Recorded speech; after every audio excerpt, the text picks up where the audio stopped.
Hello dear, कैसे हो सभी? बढ़िया सब कुछ? है सर, बढ़िया चल रहा है। कैसे चल रही है तैयारी? अब तो पेपर जस्ट स्टार्ट होने वाला है अब। देखो, बच्चे ने मैसेज किया था कि सर एग्जाम में प्रेजेंटेशन कैसा होना चाहिए। तो प्रेजेंटेशन तो बेस्ट होना चाहिए, क्योंकि जितना इम्प्रेसिव होगा एग्जामिनर उतने खुश होंगे। ठीक है। तो एक काम करना है कि जैसे मैं अभी कुछ दिखाऊंगा आप लोगों को, एक आंसर शीट। ठीक है, उस पे देखना है कि हमें कैसे लिखना है। ठीक है। पहली बात तो क्लैरिटी सही होना चाहिए, मतलब एकदम पूरा क्लियर होना चाहिए, और ताकि प्रॉपर कोई भी वर्ड अगर हम लिखे, जब तक पढ़ेंगे नहीं तब तक तो उनको समझ आएगा नहीं। ठीक है। तो अगर कभी कभी क्या होता है, हम सारे क्वेश्चन बना के आते हैं, बट जब चीजें हमें समझ में नहीं आता है तो वहां पे एग्जामिनर क्या करते हैं, उस पे एवरेज मार्किंग कर देते हैं। ठीक। अब हम तो लिख के आए हैं पूरा, बना के आया कि सर हमने तो पूरा लिख के आया था, फिर कैसे हुआ मार्क्स कम मिले। मार्क्स कम मिलने का एक ही रीजन होता है कि जब प्रेजेंटेशन में कोई कमी रह जाती है या चीजें जब समझ में नहीं आने लगता है ना एग्जाम को, तो वो एवरेज मार्किंग करके निकल लेते हैं। चीजें सही भी होती है फिर भी। ठीक है। तो हमें उन चीजों पे ध्यान देना है और कोशिश करना है। एक चीज और मैंने देखा है कि हाँ, अगर वेटेज ज्यादा है तो हमें ज्यादा लिखना पड़ेगा। जरूरी नहीं है कि नहीं? वेट बढ़ाने का मतलब क्या है कि उस क्वेश्चन को लेंदी या पूरा भर के नहीं लिखना है, 10 पेज में नहीं लिखना है, टू द पॉइंट लिखना है। और ताकि अंडरस्टैंडेबल होना चाहिए कि पूरा समझ में आ जाए, क्योंकि पेशेंस लेवल अब किसी में नहीं है, चाहे वो एग्जामिनर ही क्यों ना हो। ठीक है। तो इन चीज़ों को हमें ध्यान रखना है। लिखना है, स्मार्टली लिखना है, अच्छे से लिखना है। समझ में आ गया हैप्पी एग्जामिनर, वो डजेंट मैटर कि हमने कितना लिखा कितना नहीं लिखा। ठीक है। बट एक जो होता है, उस हिसाब से आपको टू द पॉइंट लिखना है।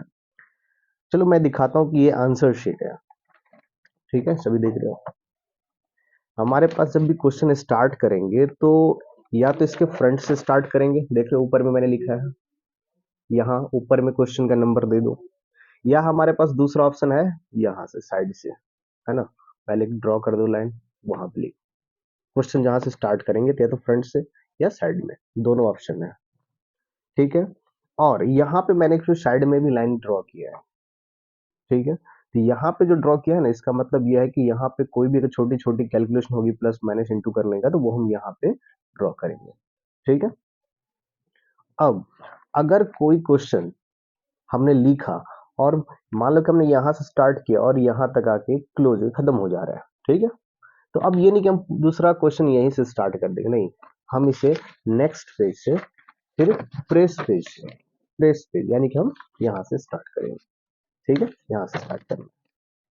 तो इस चीज को ध्यान रखना है, और जितना हो सके पेन हम एग्जाम में ब्लैक या ब्लू यूज कर सकते हैं। तो कोशिश होना चाहिए लिखेंगे हम एक ही पेन से, लेकिन जहां लगेगा कि हमें कि ये इंपॉर्टेंट पॉइंट है या टॉपिक इंपॉर्टेंट है, उसको हमें मार्क करना है, अंडरलाइन करना है, तो हम दूसरे पेन से इसको अंडरलाइन सिर्फ करेंगे, लिखना है एक ही पेन से। ठीक है। फिर भी कोशिश होना चाहिए एक ही पेन यूज करने का। दूसरे अगर हम अंडरलाइन नहीं भी करते हैं कि उतना मायने रखते, बोर्ड एग्जाम है ये, कोई ऐसा थोड़ी नहीं है लिया है सो हमको वहां पे ड्राइंग करने गए हैं। ठीक है। तो इस चीज को ध्यान रखना है, प्रॉपर क्लैरिटी होनी चाहिए। और इस तरह से फ्रंट से भी आंसर स्टार्ट कर सकते हैं या फिर साइड से। और ये वाला भाग इसमें कैलकुलेशन का। चलो, ये तो रहा कि हम कैसे लिखेंगे। एक चीज और, कभी कभी क्या होता है ना कि हमें कोई क्वेश्चन नहीं आ रहा होता है, पता नहीं चलता है कि इसको सॉल्व कैसे करें।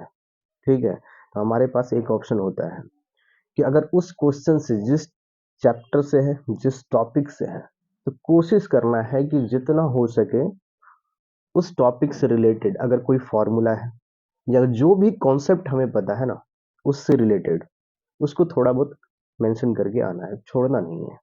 क्योंकि अगर सीट खाली जाएंगी तो जो भी, अगर 4 मार्क्स के क्वेश्चन है तो उसमें तो कुछ नहीं मिलेंगे। लेकिन अगर हमने कुछ लिखा है तो स्वाभाविक है उस पे 4 मार्क्स नहीं मिलेंगे। कॉन्सेप्ट है, एक ही मार्क्स, 2 ही मार्क्स मिलेंगे, लेकिन हम मार्क्स तो गेन करते जाएंगे। तो इस चीज को सभी को ध्यान रखना है। ठीक है। और ज्यादा स्ट्रेस लेने की जरूरत नहीं है। एग्जाम में, बोर्ड एग्जाम जो होता है ना, बहुत अच्छा होता है। उसमें तो ये स्कूल के एग्जाम से हमें लगता है कि वो बेटर होता है, क्योंकि स्कूल के एग्जाम में क्या होता है ना, स्टूडेंट को थोड़ा सा प्रेशर दिया जाता है मार्क्स कम करके, ताकि बच्चे उसमें और ज्यादा मेहनत करें। तो इस चीज पे ध्यान रखा जाए। बट बोर्ड तो फाइनल है ना, उसके तो सर्टिफिकेट बनेंगे। तो इसलिए वहाँ पे थोड़ा सा, अगर हम जितना हम स्कूल में लिखे हैं थोड़ा बहुत अच्छे से प्रेजेंटेशन हो गया तो कंप्लीट फुल मार्क्स मिलते हैं। ठीक है, तो इस चीज़ को ध्यान रखना है।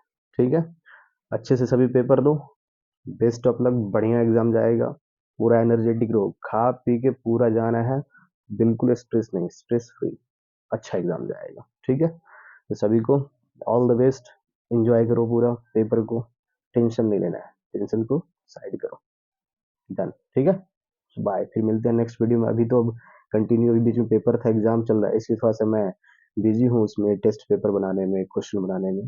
ठीक है, और जितना हो सके जो सैंपल पेपर इशू हुआ है ना बोर्ड के द्वारा और सपोर्ट मटेरियल, ठीक है, उसके क्वेश्चन जरूर देख के जाना है, क्योंकि अगर कुछ प्रोवाइड किया है सीबीएसई तो ऐसे तो प्रोवाइड किया नहीं है, कुछ तो उसमें बात है।